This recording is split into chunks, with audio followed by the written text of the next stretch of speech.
Episode की शुरुआत में हम देखते हैं जहां पर लव बॉयज अपनी डांस प्रैक्टिस कर रहे होते हैं और उन लोगों को प्रेसिडेंट शू और उसकी असिस्टेंट देख रहे होते हैं और वो उनसे कहती है कि ये लोग फिजिकली बहुत ही ज़्यादा स्ट्रांग हो गए हैं और वो फिजिकली कितने स्ट्रांग है वो सारी डिटेल्स वो प्रेसिडेंट शू को देती है। और फिर हमें कौन को दिखाया जाता है जो लव बॉयज़ के कॉन्टैक्ट लेंसेज लगाती है और फिर वो अपने आसपास देखने लगती है पर उसे कोई नहीं दिखता।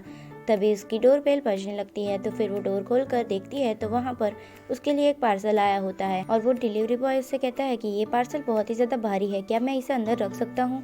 तो फिर गॉन उसे हाँ कह देती है और उसे अंदर बुला लेती है और वो जैसे ही पार्सल नीचे रखता है वैसे ही वो गॉन के गले पर चाकू रख देता है और उसे कहता है कि तुम मुझे पैसे ला कर दो। और यहाँ पर गॉन अपने पर्स से जैसे ही पैसे निकालने लगती है वो आदमी उसे धक्का दे देता है और खुद ही पैसे को निकालने लगता है। तो गॉन देखती है कि उसके पीछे उसका फोन पड़ा हुआ है तो फिर वो उस फोन को उठाने लगती है। वैसे ही वो आदमी देख लेता है और फिर वो गॉन को मारने लगता है। तभी लव बॉयज का एक मेंबर आकर गॉन को बचा लेता है और वो गॉन से कहता है कि तुम्हें जब भी जरूरत हो मुझे याद कर लेना। और फिर वो उस आदमी का हाथ मरोड़ देता है और यहाँ गॉन उसके हाथ से चाकू छीनकर उस डिलीवरी बॉय के ऊपर ही चाकू रख देती है। और यहाँ वो उस लव बॉय से कहती है कि तुम यहाँ पर क्या कर रहे हो और यहाँ पर क्या नॉनसेंस चल रही है। तभी वो लव बॉय और डिलीवरी बॉय वहाँ से गायब हो जाते हैं। मतलब ये एक इमेजिनरी दुनिया थी। और यहाँ पर गॉन खुद से कहती है कि अब पता चला कि ये है लव बॉयज गेम और ये एकदम रियल लगता है जैसे हमारी रियल लाइफ में ये सब कुछ हो रहा है। तभी वहाँ पर लूसिया आ जाता है और उसके हाथों पे लगी हुई चोट को वो देखता है और उस पर वो बैंडेजेस कर देता है और वो उससे पूछता है कि तुम्हारी कोई विश है। तो फिर गॉन उससे कहती है कि हाँ तुम यहाँ से डिसअपियर हो जाओ। तो फिर लूसिया वहाँ से डिसअपियर हो जाता है। तभी एक बैकग्राउंड म्यूजिक प्ले होने लगता है और यहाँ गॉन दूसरी एक नई इमेजिनरी दुनिया में पहुँच जाती है जहाँ पर लव बॉयज का थर्ड मेंबर आकर उसे कॉफ़ी देता है। तो गॉन उसे कहती है कि मुझे नहीं चाहिए और उसमें वो खास इंटरेस्ट नहीं दिखाती जिसकी वजह से वो भी डिसअपियर हो जाता है। और अब लव बॉय का सिर्फ फोर्थ मेंबर रहता है जो पियानो प्ले कर रहा होता है जिससे गॉन उसकी तरफ अट्रैक्ट होकर उसकी तरफ जाने लगती है और उसके पास बैठकर वो खुद ही पियानो प्ले करने लगती है। तभी लव बॉय का फोर्थ मेंबर उसके क्लोज आता है और उसे किस करने जाता है। तभी गॉन उससे दूर हटाकर उसे चाटा मार देती है जिसकी वजह से वो भी डिसअपियर हो जाता है। और यहाँ गॉन कहती है कि ये कितना बकवास गेम है। और फिर हमें लव बॉयज को दिखाया जाता है जो लिफ्ट से ऊपर आ रहे होते हैं और यहाँ केली सारे घर की सफाई करने के बाद वो भी लिफ्ट के पास आती है और वो देखती है कि वहाँ पर तो लिफ्ट से कोई ऊपर आ रहा है।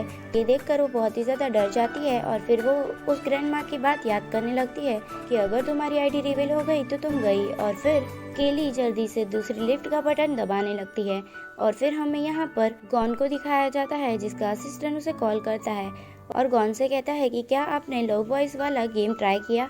तो फिर गॉन कहती है कि वो बहुत ही ज़्यादा बकवास गेम था और ये बोलकर वो कॉल कट कर देती है और अपने लैपटॉप पर लव बॉयज के बारे में कुछ लिखने लगती है पर वो क्या लिखती है वो हमें नहीं दिखाया जाता। और फिर हमें केली को दिखाया जाता है जो उसी ग्रैंड माँ के साथ बैठे हुए बातें कर रही होती है और फिर वो उनसे थोड़ी देर बात करती है और फिर वापस ट्रेन से अपने घर की तरफ जाने लगती है। और फिर वो सोशल मीडिया चेक करती है जहाँ पर गॉन के बारे में बहुत ही ज़्यादा बुराई हो रही होती है और वो देखती है कि गॉन ने सोशल मीडिया पर सभी लोगों से कहा होता है कि लव बॉयज का गेम खेलने वाली लड़कियां बहुत ही ज़्यादा स्टूपिड है क्योंकि ये बहुत ही ज़्यादा बकवास गेम है। और ये सब कुछ पढ़ने के बाद केली जब घर आती है तो वो गॉन से कहती है कि तुमने क्या बकवास लिखी है सोशल मीडिया पर। तो फिर गॉन कहती है कि मैंने तो सच ही लिखा है। तो केली उससे कहती है कि सोशल मीडिया पर बहुत सारी लड़कियाँ तुम्हारी बुराई कर रही है। और फिर वो दोनों एक दूसरे से बहस करते हुए एक दूसरे से मस्ती करने लगते हैं। और फिर हमें नेक्स्ट डे का सीन दिखाया जाता है जहाँ लव बॉयज अपनी डेली रूटीन की तरह अपना काम करते हैं और यहाँ पर वो खुद को फिट रखने के लिए बहुत ही ज्यादा मेहनत करते हैं। और फिर हमें केली को दिखाया जाता है जो अपने अपार्टमेंट से नीचे आती है और देखती है कि बाहर बहुत सारी लड़कियाँ गॉन को मारने के लिए खड़ी हुई है। तो फिर वो गॉन को जल्दी से कॉल करती है और उससे कहती है कि तुम्हें मारने के लिए बहुत सारी लड़कियाँ यहाँ पर खड़ी हुई है तो तुम नीचे मत आना। और फिर हमें दिखाया जाता है जहाँ पर गॉन की कार लोगों के बीच में आती है तो सभी लड़कियां उसे रोक लेती है और उसे वहां से जाने नहीं देती। और फिर हमें दूसरी कार को दिखाया जाता है जिसमें बैठने के लिए गॉन बाहर आती है और हमें यहाँ पता चलता है कि गॉन उस रेड कार में है ही नहीं।